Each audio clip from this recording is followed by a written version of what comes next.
ਉੱਚਾ ਤੂੰ ਅਥਾ। ਜੀ ਕਾ ਖਾਲਸਾ ਵਾਹਿਗੁਰੂ ਜੀ ਕੀ ਫਤਿਹ। ਇੱਕ ਓਂਕਾਰ ਸਤਿਨਾਮ ਕਰਤਾ ਪੁਰਖ ਨਿਰਭਉ ਨਿਰਵੈਰ ਅਕਾਲ ਮੂਰਤ ਅਜੂਨੀ ਸੈਭੰ ਗੁਰ ਪ੍ਰਸਾਦ। ਪਿਆਰੀ ਸਾਧ ਸੰਗਤ ਜੀ, ਆਓ ਸਾਰੇ ਰਲ ਮਿਲ ਕੇ ਗੁਰੂ ਤੋਂ ਪ੍ਰਸਾਦ ਲਈਏ, ਗੁਰੂ ਨਾਲ ਗੱਲਾਂ ਕਰੀਏ। ਗੁਰੂ ਸਾਨੂੰ ਕੀ ਪਾਠ ਪੜ੍ਹਾਉਂਦੇ ਹੈ, ਕੀ ਸਿੱਖਿਆ ਦਿੰਦੇ ਹੈ, ਇਹ ਅਸੀਂ ਵਿਚਾਰੀਏ ਅਤੇ ਉਸ 'ਤੇ ਅਮਲ ਕਰਨ ਦੀ ਕੋਸ਼ਿਸ਼ ਕਰੀਏ। ਉਸ ਮਾਲਕ ਪ੍ਰਭੂ ਦੀ ਕਿਰਪਾ ਦੇ ਨਾਲ ਅਸੀਂ ਗੁਰੂ ਗ੍ਰੰਥ ਸਾਹਿਬ ਜੀ ਦੀ ਬਾਣੀ ਸ਼ੁਰੂ ਕੀਤੀ ਹੈ। 2 ਰਾਗ ਅਸੀਂ ਪੂਰੇ ਕੰਪਲੀਟ ਕਰ ਚੁੱਕੇ ਹਾਂ। ਸ਼੍ਰੀ ਰਾਗ ਅਤੇ ਮਾਝ ਰਾਗ ਦੀ ਬਾਣੀ ਅਸੀਂ ਵਿਚਾਰ ਚੁੱਕੇ ਹਾਂ। ਅੱਜ ਉਸ ਮਾਲਕ ਦੀ ਕਿਰਪਾ ਦੇ ਨਾਲ ਤੀਸਰਾ ਰਾਗ ਸ਼ੁਰੂ ਹੋਊਗਾ, ਗੌੜੀ ਰਾਗ। ਸਭ ਤੋਂ ਜ਼ਿਆਦਾ ਬਾਣੀ ਗੁਰੂ ਸਾਹਿਬ ਦੀ ਗੌੜੀ ਰਾਗ ਦੇ ਅੰਦਰ ਦਰਜ ਹੈ। ਆਓ ਇਸ ਰਾਗ ਨੂੰ ਵਿਚਾਰਨ ਦੀ ਕੋਸ਼ਿਸ਼ ਕਰੀਏ। ਇਸ ਰਾਗ ਦੇ ਵਿੱਚ ਗੁਰੂ ਸਾਹਿਬ ਨੇ ਕੀ ਕੀ ਸਾਨੂੰ ਸਮਝਾਇਆ ਹੈ। 151 ਅੰਗ 'ਤੇ ਬਾਣੀ ਸ਼ੁਰੂ ਹੋਊਗੀ। ਆਓ ਪਹਿਲਾਂ ਰੋਜ਼ਾਨਾ ਦੀ ਤਰ੍ਹਾਂ ਅਰਦਾਸ ਕਰੀਏ, ਬੇਨਤੀ ਕਰੀਏ। ਹੇ ਅਕਾਲ ਪੁਰਖ, ਹੇ ਸ੍ਰਿਸ਼ਟੀ ਦੇ ਮਾਲਕ, ਆਦਿ ਸੱਚ ਜੁਗਾਦ ਸੱਚ, ਕਿਰਪਾ ਕਰੋ, ਮਿਹਰ ਕਰੋ ਸਾਡੇ 'ਤੇ ਕਿ ਸਾਨੂੰ ਬਾਣੀ ਪੜ੍ਹਨੀ, ਸਮਝਣੀ ਅਤੇ ਕਮਾਉਣੀ ਵੀ ਆ ਜਾਵੇ। ਜੋ ਗੁਰੂ ਕਹੇ ਉਹੀ ਹੀ ਅਸੀਂ ਕਰੀਏ। ਗੁਰੂ ਅਨੁਸਾਰ ਸਾਨੂੰ ਚੱਲਣਾ ਆ ਜਾਵੇ। ਰਾਗ ਗੌੜੀ ਗਵਾਰੇਰੀ ਮਹਿਲਾ ਪਹਿਲਾ ਚੌਪਦੇ 2 ਤੁਕੇ। ਇੱਕ ਓਂਕਾਰ ਸਤਿਨਾਮ ਕਰਤਾ ਪੁਰਖ ਨਿਰਭਉ ਨਿਰਵੈਰ ਅਕਾਲ ਮੂਰਤ ਅਜੂਨੀ ਸੈਭੰ ਗੁਰ ਪ੍ਰਸਾਦ। ਇਹ ਗੌੜੀ ਰਾਗ ਸ਼ੁਰੂ ਹੋਇਆ ਗਵਾਰੇਰੀ ਦੇ ਟੌਪਿਕ ਦੇ ਵਿੱਚ। ਗੁਰੂ ਸਾਹਿਬ ਪਹਿਲੇ ਪਾਤਸ਼ਾਹ 2 ਪਦਿਆਂ ਦੇ ਸ਼ਬਦਾਂ ਅਤੇ 4 ਪਦਿਆਂ ਦੇ ਸ਼ਬਦਾਂ ਦੇ ਰਾਹੀਂ ਏਕ ਓਂਕਾਰ ਦੇ ਬਾਰੇ ਸਮਝਾਉਣਗੇ। ਜੋ ਸਤਿਨਾਮ ਹੈ, ਕਰਤਾ ਪੁਰਖ ਹੈ, ਸਭ ਚੀਜ਼ ਬਣਾ ਕੇ ਉਹਦੇ 'ਚ ਵਸਦਾ ਹੈ। ਨਿਰਭਉ ਹੈ, ਨਿਰਵੈਰ ਹੈ, ਸਮੇਂ 'ਚ ਨਹੀਂ ਹੈ, ਅਜੂਨੀਆਂ 'ਚ ਨਹੀਂ ਆਉਂਦਾ। ਉਹ ਸੈਭੰ ਆਪਣੇ ਆਪ ਪੈਦਾ ਹੋਇਆ, ਉਹਨੂੰ ਕਿਸੇ ਨੇ ਪੈਦਾ ਨਹੀਂ ਕੀਤਾ। ਪਰ ਗੁਰੂ ਦਾ ਪ੍ਰਸਾਦ ਨਾਲ, ਗੁਰੂ ਦੇ ਗਿਆਨ ਰਾਹੀਂ ਉਹ ਮਨ 'ਚ ਵਸ ਜਾਂਦਾ ਹੈ। ਜਦੋਂ ਉਹ ਮਨ 'ਚ ਵਸ ਜਾਂਦਾ ਹੈ ਤਾਂ ਮਨ ਬੜਾ ਵਧੀਆ ਬਣ ਜਾਂਦਾ ਹੈ, ਨਿਰਮਲ ਹੋ ਜਾਂਦਾ ਹੈ, ਸੰਤੋਖ ਆ ਜਾਂਦਾ ਇਹਦੇ 'ਚ। ਇਹਦੇ ਡਰ ਖਤਮ ਹੋ ਜਾਂਦੇ ਆ ਜਦੋਂ ਉਸ ਮਾਲਕ ਪ੍ਰਭੂ ਨਾਲ ਸਾਡਾ ਮਨ ਜੁੜ ਜਾਂਦਾ ਹੈ। ਇਸ ਅਸੀਂ ਪਹਿਲੇ ਭਾਗ ਦੇ ਵਿੱਚ 2 ਸ਼ਬਦ ਕਰਾਂਗੇ, 2 ਸ਼ਬਦ ਅਗਲੇ ਭਾਗ ਦੇ ਵਿੱਚ ਕਰਾਂਗੇ। ਗੁਰੂ ਸਾਹਿਬ ਫਿਰ ਪਹਿਲੇ ਸ਼ਬਦ ਵਿੱਚ ਕੀ ਕਹਿ ਰਿਹਾ ਸਾਨੂੰ?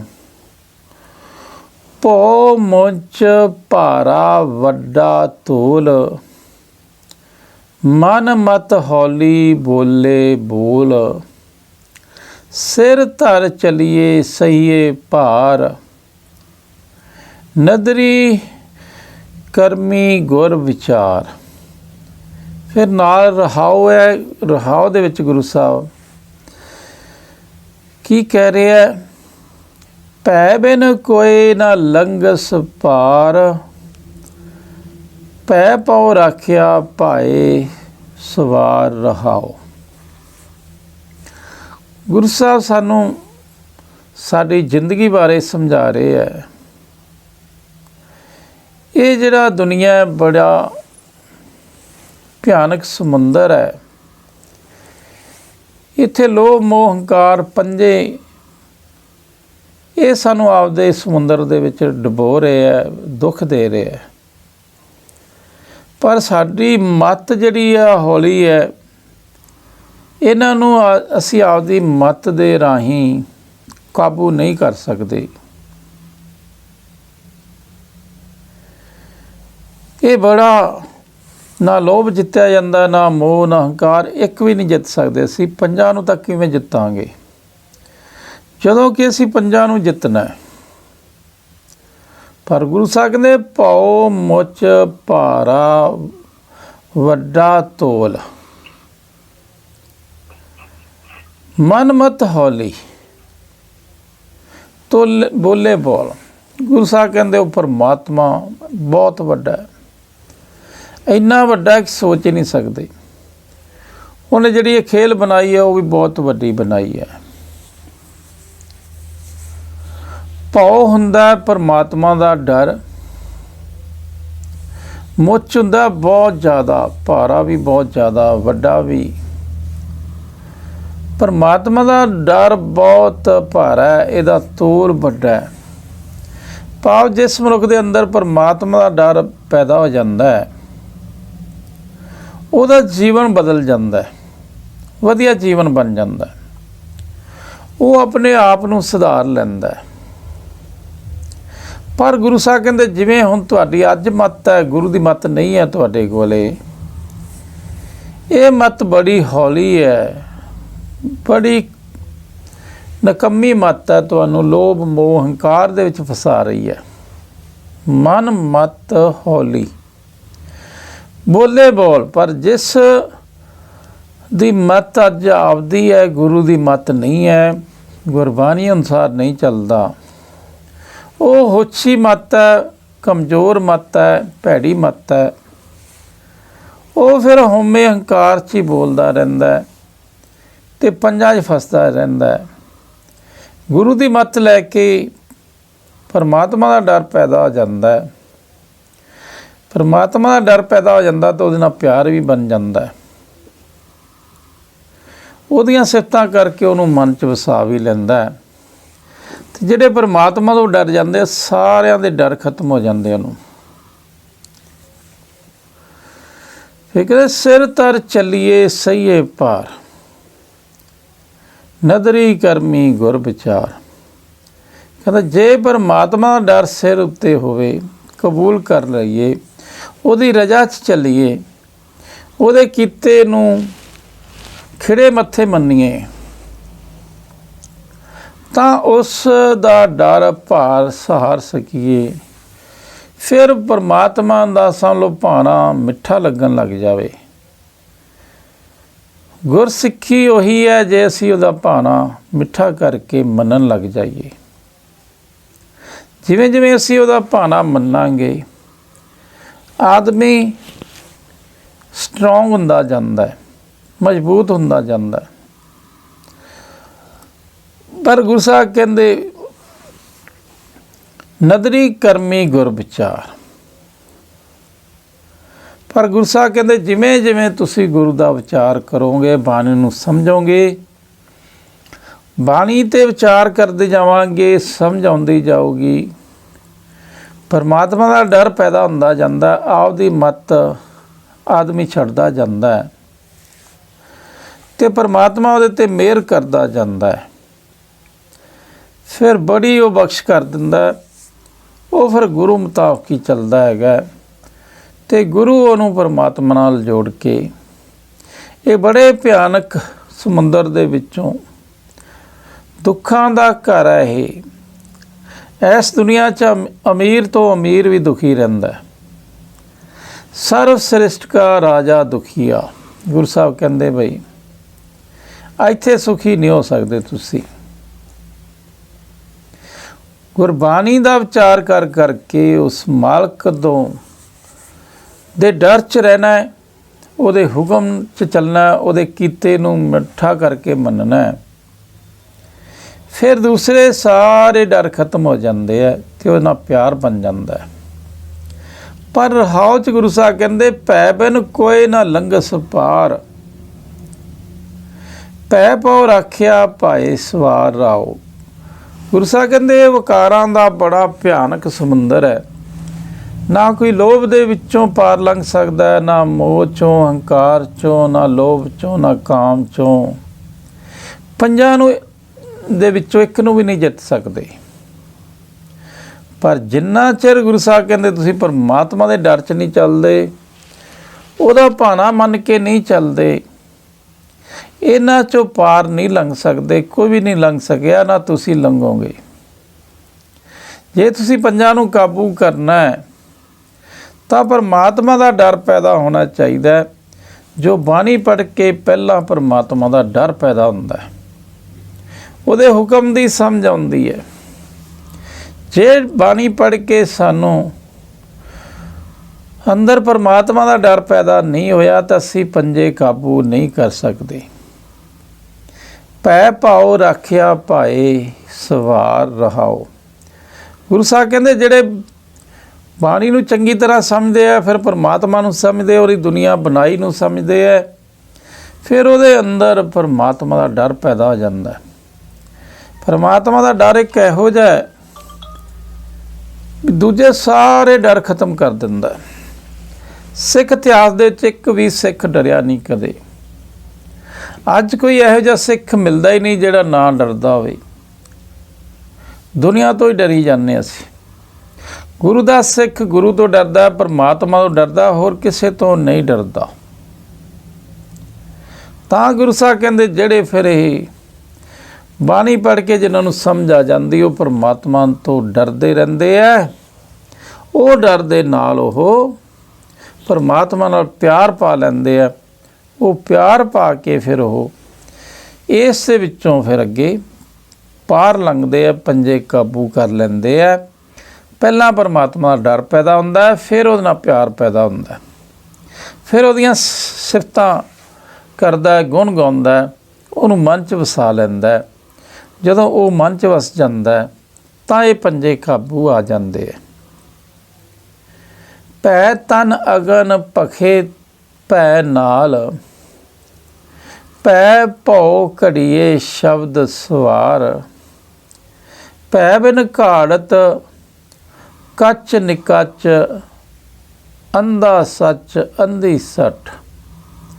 ਫਿਰ ਗੁਰੂ ਸਾਹਿਬ ਭੈ ਦੀ ਗੱਲ ਕਰਦੇ ਆ, ਡਰ ਦੀ ਗੱਲ ਕਰਦੇ ਆ।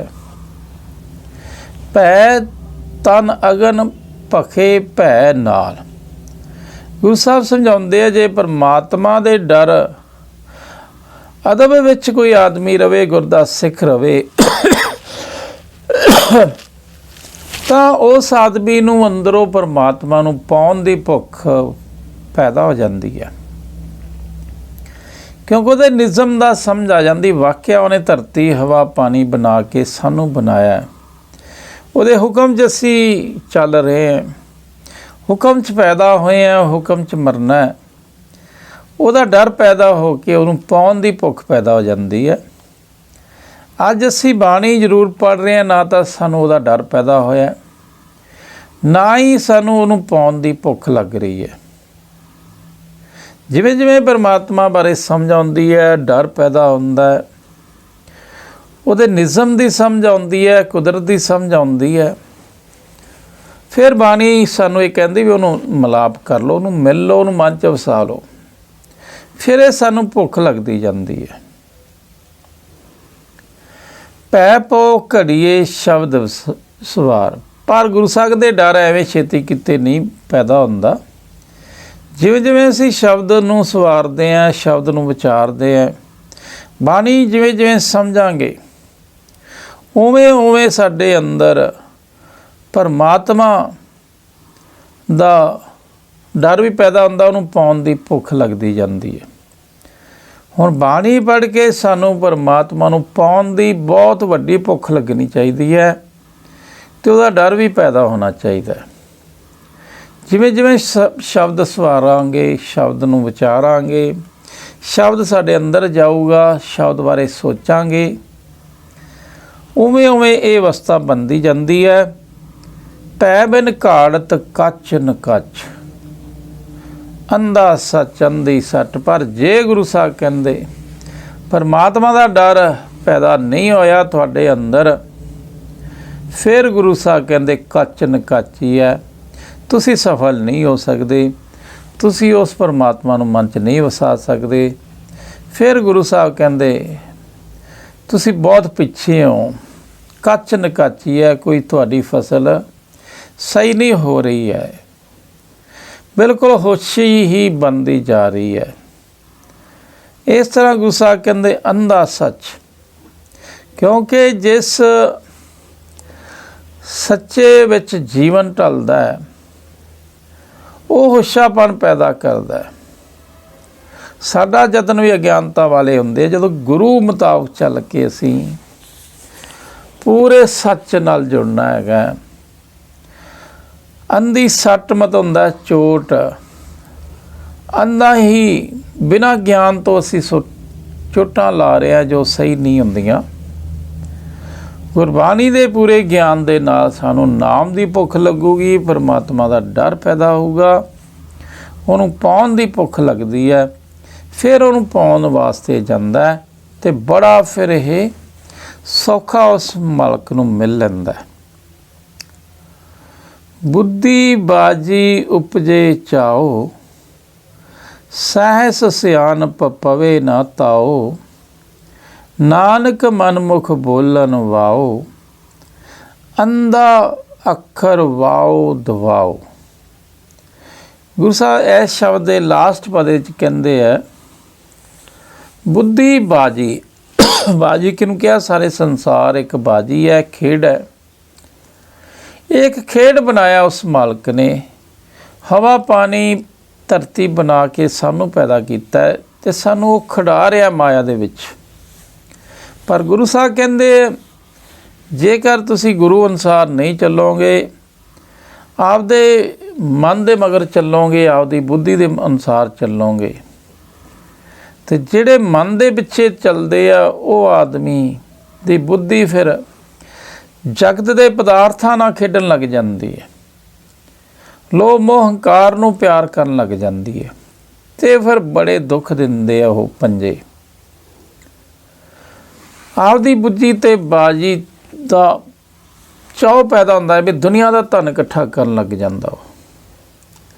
ਸਹਿ ਸਿਆਣਪਾਂ ਪਵੇ ਨਾ ਤਾਓ, ਕਹਿੰਦੇ ਜਿੰਨਾ ਮਰਜ਼ੀ ਕੋਈ ਸਿਆਣਾ ਬੰਦਾ ਹੋਵੇ, ਜਿੱਡਾ ਮਰਜ਼ੀ ਵੱਡਾ ਸਾਇੰਟਿਸਟ ਹੋਵੇ, ਡਾਕਟਰ ਹੋਵੇ, ਆਪਦੇ ਮਨ ਨੂੰ ਕਾਬੂ ਨਹੀਂ ਕਰ ਸਕਦਾ, ਮਨ ਨੂੰ ਸ਼ਾਂਤ ਨਹੀਂ ਕਰ ਸਕਦਾ,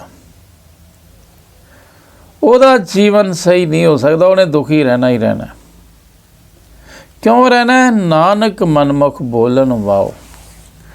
ਉਹ ਤਾਂ ਮਨ ਦੀ ਮੱਤ 'ਤੇ ਫਿਰ ਲੋਭ ਦੀਆਂ ਗੱਲਾਂ, ਮੋਹ ਦੀਆਂ, ਹੰਕਾਰ ਦੀਆਂ, ਕਾਮ ਦੀਆਂ ਗੱਲਾਂ ਕਰਦਾ ਰਹਿੰਦਾ ਅਤੇ ਉਹੀ ਪੈਦਾ ਹੁੰਦਾ ਜਾਂਦਾ ਹੈ। ਅੰਧਾ ਅੱਖਰ ਵਾਓ ਦਵਾਓ, ਇਸ ਤਰ੍ਹਾਂ ਉਹ ਮਨਮੁਖ ਬੇਤਵਾ ਬੋਲਦਾ। ਉਹ ਬੋਲਣ ਦੇ ਨਾਲ ਹੀ ਸਾਡੇ ਲੋਭ ਮੋਹ ਹੰਕਾਰ ਪੈਦਾ ਹੁੰਦੇ ਜਾਂਦੇ ਆ। ਉਹ ਅੰਨਾ ਊਲ ਜਲੂਲ ਦੀਆਂ ਗੱਲਾਂ ਕਰਦਾ, ਜਿਹਦੇ ਨਾਲ ਲੋਭ ਵੱਧਦਾ, ਮੋਹ ਵੱਧਦਾ, ਹੰਕਾਰ ਵੱਧਦਾ, ਪੰਜੇ ਹੀ ਵੱਧਦੇ ਜਾਂਦੇ। ਪਰ ਇਕੱਲਾ ਗੁਰਮੁਖ ਹੈ ਜਿਹੜਾ, ਉਹ ਗੱਲ ਵੱਖਰੀ ਕਰਦਾ ਅਤੇ ਉਹਦੇ ਪੰਜੇ ਕਾਬੂ ਆਉਂਦੇ ਜਾਂਦੇ ਹੈ। ਇਸ ਕਰਕੇ ਗੁਰੂ ਸਾਹਿਬ ਕਹਿੰਦੇ ਬੜਾ ਭਿਆਨਕ ਇਹ ਸਮੁੰਦਰ ਹੈ, ਇਹਦੇ 'ਚ ਮਨ ਡੁੱਬਦਾ ਜਾ ਰਿਹਾ। ਪਰ ਪਰਮਾਤਮਾ ਦੇ ਡਰ ਤੋਂ ਬਿਨਾਂ ਮਨ ਨੇ ਪਰਮਾਤਮਾ ਨਾਲ ਜੁੜਨਾ ਨਹੀਂ ਅਤੇ ਇਹਨੇ ਪਾਰ ਲੰਘਣਾ ਨਹੀਂ ਆ।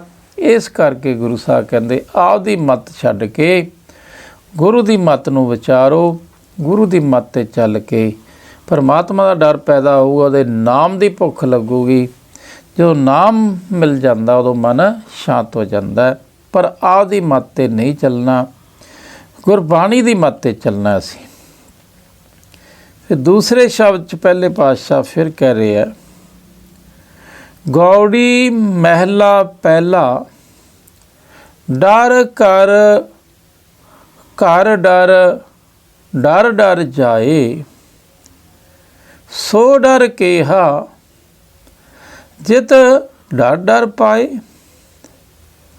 ਤੁਧ ਬਿਨ ਦੂਜੀ ਨਾਹੀ ਜਾਏ, ਜੋ ਕੁਛ ਵਰਤੇ ਸਭ ਤੇਰੀ ਰਜ਼ਾਏ। ਫਿਰ ਰਹਾਉ 'ਚ ਫਿਰ ਗੁਰੂ ਸਾਹਿਬ ਡਰ ਦਾ ਹੀ ਗੱਲ ਕਰਦੇ ਹੈ। ਡਰੀਏ ਜੇ ਡਰ ਹੋਵੇ ਹੋਰ, ਡਰ ਡਰ ਡਰਨਾ ਮਨ ਕਾ ਸ਼ੋਰ ਰਹਾਓ। ਪਿਛਲੇ ਸ਼ਬਦ 'ਚ ਵੀ ਗੁਰੂ ਸਾਹਿਬ ਨੇ ਡਰ ਦੀ ਗੱਲ ਕੀਤੀ, ਇੱਥੇ ਵੀ ਗੁਰੂ ਸਾਹਿਬ ਕਹਿੰਦੇ ਡਰਨਾ ਨਹੀਂ ਹੈ। ਡਰੀਏ ਤੇ ਤਾਂ ਜੇ ਕੁਛ ਹੋਰ ਹੋਵੇ, ਹੋਣਾ ਤਾਂ ਉਹੀ ਹੈ ਜੋ ਕੁਛ ਹੋਣਾ। ਡਰੋਗੇ ਤਾਂ ਵੀ ਹੋਣਾ, ਨਹੀਂ ਡਰੋਗੇ ਤਾਂ ਵੀ ਹੋਣਾ। ਗੁਰੂ ਸਾਹਿਬ ਕਹਿੰਦੇ ਪਰਮਾਤਮਾ ਦਾ ਕੀਤਾ ਹੀ ਵਰਤਣਾ ਹੈ, ਜੋ ਸਾਡੇ ਕਰਮਾਂ 'ਚ ਲਿਖਿਆ ਉਹ ਮਿਲਣਾ ਹੀ ਹੈ। ਫਿਰ ਡਰਨਾ ਕਾਹਦੇ ਵਾਸਤੇ? ਇਹ ਦੂਜੇ ਸ਼ਬਦ 'ਚ ਵੀ ਹੁਣ ਗੁਰੂ ਸਾਹਿਬ ਨੇ ਪਹਿਲੀ ਲਾਈਨ ਦੇ ਵਿੱਚ ਹੀ 4 ਵਾਰੀ ਡਰ ਕਿਹਾ ਹੈ, ਤੀਜੀ ਲਾਈਨ 'ਚ ਵੀ ਡਰ ਕਿਹਾ 3 ਵਾਰੀ, ਦੂਸਰੀ ਲਾਈਨ 'ਚ ਵੀ 3 ਵਾਰੀ ਡਰ ਡਰ ਲਿਖਿਆ। ਪਹਿਲੀ ਤੁਕ ਦੇ ਵਿੱਚ ਵੀ 4 ਵਾਰੀ ਡਰ ਕਿਹਾ। ਡਰ ਘਰ, ਘਰ ਡਰ, ਡਰ ਡਰ ਜਾਏ। ਗੁਰੂ ਸਾਹਿਬ ਕਹਿੰਦੇ ਹੇ ਅਕਾਲ ਪੁਰਖ, ਜੇ ਕਿਤੇ ਬਾਣੀ ਦੀ ਸਮਝ ਆ ਜਾਵੇ, ਸਾਨੂੰ ਤੇਰਾ ਡਰ ਪੈਦਾ ਹੋ ਜਾਵੇ, ਤੇਰੇ ਡਰ 'ਚ ਸਾਨੂੰ ਆਨੰਦ ਮਿਲਣਾ ਹੈ। ਜੇ ਦੁਨੀਆ ਤੋਂ ਡਰਾਂਗੇ ਤਾਂ ਦੁੱਖ ਮਿਲਣੇ ਆ, ਚਿੰਤਾਵਾਂ ਮਿਲਣੀਆਂ ਹੈ। ਡਰ ਹੀ ਹੈ, ਤੇਰਾ ਡਰ ਸਾਨੂੰ ਹੀਰਾ ਬਣਾ ਦਿੰਦਾ ਹੈ, ਅਤੇ ਦੁਨੀਆ ਦਾ ਡਰ ਸਾਨੂੰ ਸਵਾਹ ਬਣਾ ਦਿੰਦਾ ਹੈ। ਫਰਕ ਇੰਨਾ ਹੀ ਹੈ ਬਸ। ਅਤੇ ਗੁਰੂ ਸਾਹਿਬ ਕਹਿੰਦੇ ਫਿਰ ਡਰਨਾ ਤਾਂ ਉਸ ਮਾਲਕ ਤੋਂ ਡਰੋ, ਉਸੇ ਡਰ 'ਚ ਹੀ ਤੁਹਾਨੂੰ ਕੁਛ ਪ੍ਰਾਪਤੀ ਹੋ ਜਾਵੇ। ਇਸ ਤਰ੍ਹਾਂ ਗੁਰੂ ਸਾਹਿਬ ਕਹਿੰਦੇ ਭਾਈ ਜੇ ਬਾਣੀ ਪੜ੍ਹ ਕੇ ਤੁਹਾਨੂੰ ਪਰਮਾਤਮਾ ਦੀ ਇਹ ਖੇਡ ਦੀ ਬਾਜੀ ਦੀ ਸਮਝ ਆ ਗਈ, ਉਹਦੇ ਨਿਯਮ ਨੂੰ ਮੰਨੋਗੇ, ਉਹਦੇ ਡਰ 'ਚ ਚੱਲੋਗੇ, ਉਹਦਾ ਡਰ ਪੈਦਾ ਹੋ ਕੇ ਉਹਦੇ ਚਰਨਾਂ ਨਾਲ ਜੁੜਿਆ ਜਾ ਸਕਦਾ ਹੈ। ਜੇ ਡਰ ਨਹੀਂ ਪੈਦਾ ਹੋਇਆ ਤਾਂ ਉਹਦੇ ਨਾਲ ਨਹੀਂ ਜੁੜ ਸਕਦੇ। ਇਸ ਕਰਕੇ ਗੁਰੂ ਸਾਹਿਬ ਕਹਿੰਦੇ ਮਨ 'ਚ ਤੁਹਾਨੂੰ ਯਕੀਨ ਬਣ ਜਾਣਾ ਚਾਹੀਦਾ ਹੈ ਕਿ ਤੂੰ ਮੇਰੇ ਅੰਦਰ ਹੈ, ਸਭ ਵਿੱਚ ਵਸਦਾ ਹੈ। ਤੂੰ ਘਰ 'ਚ ਹੀ ਹੈ, ਮੇਰੇ ਘਰ 'ਚ ਹੈ, ਸਭ ਦੇ ਘਰ 'ਚ ਹੈ, ਸਭ 'ਚ ਵਸ ਰਿਹਾ। ਜੀ ਤੋਂ ਡਰਨਾ ਹੈ, ਡਰ ਘਰ, ਉਹ ਸਾਡੇ ਘਰ ਦੇ ਅੰਦਰ ਹੀ ਹੈ। ਘਰ ਡਰ ਹਰੇਕ ਘਰ ਦੇ ਵਿੱਚ, ਹਰੇਕ ਜੀਅ ਦੇ ਵਿੱਚ ਹੈਗਾ। ਅਤੇ ਤੇਰੇ ਡਰ ਵਿੱਚ ਤੁਰਿਆ ਸਾਰੇ ਡਰ ਜਾਏ, ਡਰ ਜਾਏ, ਡਰ ਡਰ ਜਾਏ। ਜੇ ਮੈਂ ਤੇਥੋਂ ਡਰ ਗਿਆ, ਦੂਜੇ ਡਰ ਖਤਮ ਹੋ ਗਏ, ਕੋਈ ਡਰ ਨਹੀਂ ਮੈਨੂੰ। ਹੁਣ ਅਸੀਂ ਉਸ ਮਾਲਕ ਤੋਂ ਡਰਨਾ ਹੈ। ਕਹਿੰਦੇ ਸੋ ਡਰ ਕਿਹਾ ਜਿਤ ਡਰ ਡਰ ਪਾਏ। ਕਹਿੰਦੇ ਪਰ ਤੇਰਾ ਡਰ ਵੀ ਇਹੋ ਜਿਹਾ ਹੋਵੇ ਕਿ ਦੂਜੇ ਡਰ ਸਾਰੇ ਖਤਮ ਹੋ ਜਾਣ। ਤੇਰਾ ਡਰ ਐਸਾ ਨਹੀਂ ਹੁੰਦਾ ਕਿ ਉਸ ਵਿੱਚ ਡਰ ਵਿੱਚ ਕਰਿਆ ਕੋਈ ਸਹਿਮ ਟਿਕਿਆ ਰਹੇ ਜਾਂ ਕੋਈ ਚਿੰਤਾ ਆ ਜਾਵੇ। ਤੇਰੇ ਡਰ ਦੇ ਵਿੱਚ ਹੀ ਬਹੁਤ ਕੁਛ ਹੈ, ਪਾਵਰ ਹੈ। ਤੇਰੇ 'ਚ ਡਰ 'ਚ ਰਿਹਾ ਸਾਰੇ ਸਹਿਮ ਚਿੰਤਾਵਾਂ ਡਰ ਹੀ ਖਤਮ ਹੋ ਜਾਂਦੇ ਆ। ਪਰ ਅਕਲ ਨਹੀਂ ਹੈ ਸਾਡੇ ਕੋਲੇ, ਅਸੀਂ ਆਪਦੀ ਅਕਲ 'ਤੇ ਚੱਲਦੇ ਹੈ। ਗੁਰੂ ਦੀ ਅਕਲ 'ਤੇ ਚੱਲਾਂਗੇ, ਡਰ ਪੈਦਾ ਹੋ ਜਾਊਗਾ। ਫਿਰ ਗੁਰੂ ਸਾਹਿਬ ਕਹਿੰਦੇ ਤੁਧ ਬਿਨ ਦੂਜੀ ਨਾ ਹੀ ਜਾਏ। ਤੇਥੋਂ ਬਿਨਾ ਕੋਈ ਹੋਰ ਕਿਸੇ ਤੋਂ ਨਾ ਡਰੇ, ਨਾ ਆਸਰਾ ਲਵੇ ਕਿਸੇ ਦਾ। ਜੋ ਕੁਝ ਵਰਤੇ ਸਭ ਤੇਰੀ ਰਜਾਏ। ਜਗਤ ਵਿੱਚ ਜੋ ਹੋ ਰਿਹਾ, ਜੋ ਹੋਇਆ ਸੀ ਅਤੇ ਜੋ ਇਹ ਤੋਂ ਬਾਅਦ ਹੋਣਾ, ਤੇਰੀ ਰਜਾ, ਤੇਰੇ ਹੁਕਮ 'ਚ ਹੀ ਹੋਣਾ, ਤੇਰੀ ਮਰਜ਼ੀ ਨਾਲ ਹੋ ਰਿਹਾ। ਇਸ ਕਰਕੇ ਡਰਨ ਦੀ ਲੋੜ ਨਹੀਂ, ਜੋ ਸਾਡੇ ਕਰਮਾਂ 'ਚ ਲਿਖਿਆ ਉਹ ਮਿਲਣਾ ਹੀ ਮਿਲਣਾ ਹੈ।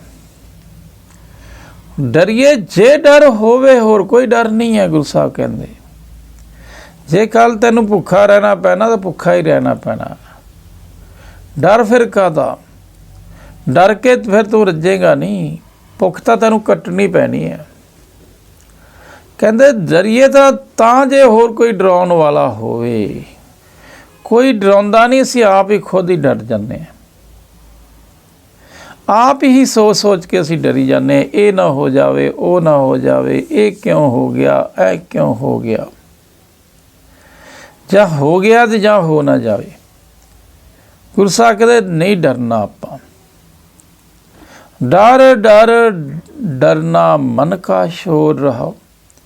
ਕਹਿੰਦੇ ਮਨ ਦੀ ਆਦਤ ਹੀ ਬਣ ਗਈ ਹੈ ਡਰ ਡਰ ਕੇ ਰੌਲਾ ਪਾਈ ਜਾਂਦਾ, ਐਵੇਂ ਹੀ ਕਰੀ ਜਾਂਦਾ। ਸ਼ੇਰ ਆ ਗਿਆ, ਸ਼ੇਰ ਆ ਗਿਆ, ਅਤੇ ਜਿੱਦਣ ਸ਼ੇਰ ਆਉਣਾ ਉਹਨੇ ਖਾ ਵੀ ਜਾਣਾ ਜਿੱਦਣ ਖਾਣਾ। ਜੇ ਉਹਨੇ ਖਾਣਾ ਤਾਂ ਖਾ ਹੀ ਲੈਣਾ, ਫਿਰ ਐਵੇਂ ਡਰਨ ਦੀ ਲੋੜ ਨਹੀਂ ਹੈ। ਜੇ ਕੋਈ ਦੁੱਖ ਆਉਣੇ ਹੈ ਜ਼ਿੰਦਗੀ 'ਚ ਆਉਣਗੇ ਹੀ, ਉਹਨੂੰ ਝੱਲਣ ਦੀ ਤਾਕਤ ਲਈ ਜਾਂਦੀ ਹੈ, ਉਹਦੇ ਨਾਲ ਲੜਿਆ ਜਾਂਦਾ, ਮਜ਼ਬੂਤ ਹੋ ਜਾਂਦਾ, ਰੋਇਆ ਨਹੀਂ ਜਾਂਦਾ। ਤਾਂ ਗੁਰੂ ਸਾਹਿਬ ਕਹਿੰਦੇ ਉਹਨਾਂ ਨੇ ਵਾਹਿਗੁਰੂ ਬੋਲਿਆ ਸੀ ਜਿਨ੍ਹਾਂ ਨੇ ਬੰਦ ਕਟਾਏ, ਪੁੱਠੀਆਂ ਖੱਲਾਂ ਲਵਾਈਆਂ, ਖੋਪੜੀਆਂ ਤਰਾਈਆਂ,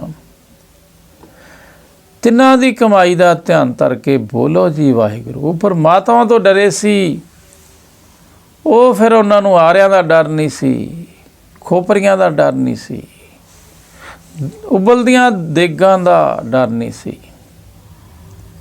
ਉਹ ਪਤਾ, ਉਹ ਕਹਿੰਦੇ ਵੀ ਜਿਵੇਂ ਮਰਜ਼ੀ ਹੈ, ਤੇਰੀ ਮਰਜ਼ੀ ਹੈ, ਉਹ ਹੀ ਹੋਣਾ ਹੈ। ਉਹ ਪਰਮਾਤਮਾ ਦੇ ਡਰ 'ਚ ਸੀ ਅਤੇ ਉੱਥੋਂ ਨਹੀਂ ਡਰੇ। ਇਸ ਤਰ੍ਹਾਂ ਮਨ ਜਿਹੜਾ ਹੈਗਾ ਡਰ ਡਰ ਕੇ ਹੀ ਸਹਿਮ 'ਚ ਰਹਿੰਦਾ ਹੈਗਾ, ਅਤੇ ਡਰ ਪੈਦਾ ਰਹਿੰਦਾ ਅਤੇ ਦੁਖੀ ਹੁੰਦਾ ਰਹਿੰਦਾ।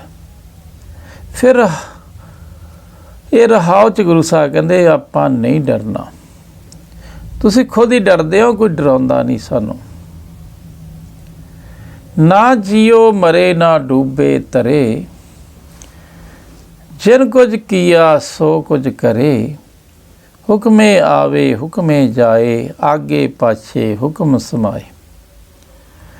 ਗੁਰੂ ਸਾਹਿਬ ਦੇ ਪਰਮਾਤਮਾ ਦਾ ਡਰ ਵਿੱਚ ਰਿਹਾ ਬੜੀ ਪਾਵਰ ਮਿਲਦੀ ਹੈ। ਜੀ ਨੂੰ ਪਤਾ ਹੀ ਪਰਮਾਤਮਾ ਨਾਲ ਡਰਦਾ, ਨਾ ਕਿਤੇ ਜਾਂਦਾ ਨਾ ਆਉਂਦਾ, ਹਮੇਸ਼ਾ ਨਾਲ ਰਹਿੰਦਾ ਸਾਡਾ। ਅਤੇ ਮਨ ਵੀ ਫਿਰ ਇਹ ਡਰਾਂ 'ਚੋਂ ਖਤਮ ਹੋ ਜਾਂਦਾ ਹੈ। ਇਹ ਫਿਰ ਛੋਟੇ ਛੋਟੇ ਡਰਾਂ ਦੇ ਵਿੱਚ ਨਹੀਂ ਡੁੱਬਦਾ ਕਦੇ। ਜਿਨ ਕੁਝ ਕੀਆ ਸੋ ਕੁਝ ਕਰੇ, ਉਸ ਨੂੰ ਪੂਰਾ ਵਿਸ਼ਵਾਸ ਹੋ ਜਾਂਦਾ ਹੈ ਪਰਮਾਤਮਾ ਜਿਨ ਨੇ ਸਾਰੀ ਦੁਨੀਆ ਨੂੰ ਬਣਾਇਆ ਹੈ, ਉਹੀ ਸਭ ਕੁਝ ਕਰ ਰਿਹਾ। ਉਹਨੇ ਕੱਲ੍ਹ ਕੀਤਾ ਸੀ, ਉਹ ਅੱਜ ਕਰ ਰਿਹਾ, ਅਤੇ ਸਵੇਰੇ ਵੀ ਉਹ ਕਰੂਗਾ। ਇਸ ਕਰਕੇ ਸਾਡੇ ਮੁਤਾਬਕ ਨਹੀਂ ਚੱਲਣਾ, ਡਰਨ ਦੀ ਲੋੜ ਨਹੀਂ ਹੈ। ਜੋ ਕੱਲ੍ਹ ਨੂੰ ਹੋਣਾ ਹੀ ਹੋਣਾ, ਅਸੀਂ ਉਹਦੇ ਵਾਸਤੇ ਝੱਲਣ ਵਾਸਤੇ ਤਿਆਰ ਹੋਣਾ ਹੈ। ਹੁਕਮੇ ਆਵੇ ਹੁਕਮੇ ਜਾਏ। ਜੀਵ ਦਾ ਜਨਮ ਹੁਕਮ 'ਚ ਹੁੰਦਾ ਹੈ, ਹੁਕਮ 'ਚ ਹੀ ਮੌਤ ਹੁੰਦੀ ਹੈ। ਹੁਕਮ ਦੇ ਅੰਦਰ ਹੀ ਸਾਰਾ ਜੀਵਨ 'ਚ ਉਹਨੂੰ ਜੋ ਕੁਛ ਮਿਲਦਾ ਹੈ ਉਹ ਮਿਲਦਾ ਹੈ, ਨਾ ਵੱਧ ਮਿਲਦਾ ਨਾ ਘੱਟ ਮਿਲਦਾ ਹੈ। ਆਗੇ ਪਾਛੇ ਹੁਕਮ ਸਮਾਏ। ਲੋਕ ਅਤੇ ਪਰਲੋਕ ਵਿੱਚ ਜੀਆਂ ਨੂੰ ਉਹਦੇ ਹੁਕਮ 'ਚ ਟਿਕੇ ਰਹਿਣਾ ਪੈਂਦਾ ਹੈ। ਜਿਹੜਾ ਉਹਦੇ ਹੁਕਮ 'ਚ ਚੱਲਦਾ ਸੁਖੀ ਹੋ ਜਾਂਦਾ, ਉਹਦਾ ਮਨ ਸ਼ਾਂਤ ਹੋ ਜਾਂਦਾ ਹੈ, ਮਨ ਬੜਾ ਮਜ਼ਬੂਤ ਹੋ ਜਾਂਦਾ ਹੈ। ਹੰਸਾ ਹੇਤ ਆਸਾ ਅਸਮਾਨ, ਤਿਸ ਵਿੱਚ ਭੂਖ ਬਹੁਤ ਨੈ ਸਾਨ। ਭਉ ਖਾਣਾ ਪੀਣਾ ਆਧਾਰ, ਵਿਨ ਖਾਦੇ ਮਰ ਹੋਵੇ ਗੁਆਰ। ਗੁਰੂ ਸਾਹਿਬ ਕਹਿੰਦੇ ਹੰਸ ਹੇਤ ਆਸਾ ਅਸਮਾਨ। ਹੰਸ ਕਿਹਨੂੰ ਕਿਹਾ? ਹਿੰਸਾ ਨੂੰ, ਨਿਰਦਇਤਾ ਨੂੰ, ਜਿਹ 'ਚ ਦਇਆ ਨਹੀਂ ਹੁੰਦੀ। ਕਹਿੰਦੇ ਜਿਹਦੇ ਹਿਰਦੇ 'ਚ ਪਰਮਾਤਮਾ ਦਾ ਡਰ ਨਹੀਂ ਹੈ, ਉਹ ਬੰਦਾ ਫਿਰ ਮੋਹ ਅਤੇ ਹੰਕਾਰ ਦੇ ਵਿੱਚ ਡੁੱਬ ਜਾਂਦਾ ਹੈ। ਉਹ ਬੜਾ ਮੋਹ 'ਚ ਫਸਦਾ, ਹਉਮੈ ਹੰਕਾਰ 'ਚ ਫਸ ਜਾਂਦਾ ਹੈ। ਅਤੇ ਇਸ ਵਿੱਚ ਭੂਖ ਬਹੁਤ ਨੈ ਸੈਨ। ਫਿਰ ਉਹਦੇ ਹਿਰਦੇ 'ਚ ਬੜੀਆਂ ਭੁੱਖਾਂ ਦੀਆਂ ਨਦੀਆਂ ਚੱਲਦੀਆਂ। ਨਦੀ ਦੇ ਵਾਂਗ ਹੈ, 24 ਘੰਟੇ ਛਾਵਾਂ ਬਣੀ ਜਾਂਦੀਆਂ। ਤ੍ਰਿਸ਼ਨਾ ਦੀ ਕਾਗ ਨਦੀ ਵਾਂਗ ਠਾਠਾ ਮਾਰਦੀ ਹੈ। ਫਿਰ ਜਿਹੜੇ ਪਰਮਾਤਮਾ ਦੇ ਹੁਕਮ 'ਚ ਨਹੀਂ ਚੱਲਦੇ, ਉਹਦੇ ਫਿਰ ਇਹ ਛਾਵਾਂ ਬੰਦੀਆਂ ਰਹਿੰਦੀਆਂ। ਭਉ ਖਾਣਾ ਪੀਣਾ ਆਧਾਰ, ਵਿਨ ਖਾਦੇ ਮਰ ਹੋਵੇ ਗੁਆਰ। ਪਰਮਾਤਮਾ ਦਾ ਡਰ ਹੀ, ਇਹਨੂੰ ਹੀ ਅਸੀਂ ਖੁਰਾਕ ਬਣਾ ਲਈਏ, ਉਹਦੇ ਹੁਕਮ 'ਚ ਚੱਲੀਏ, ਉਹਦੇ ਕੀਤੇ ਨੂੰ ਭਾਣਾ ਕਰਕੇ ਮੰਨੀਏ।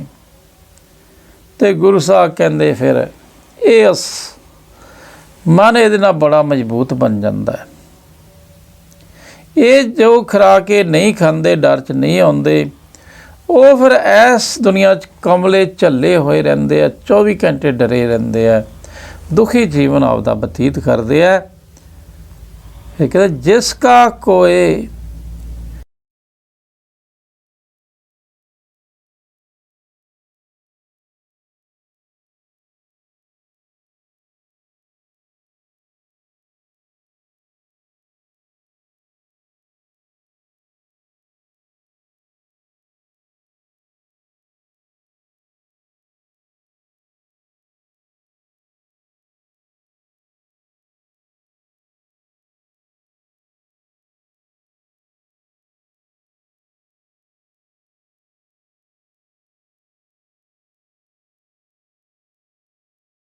ਤੇਰੀ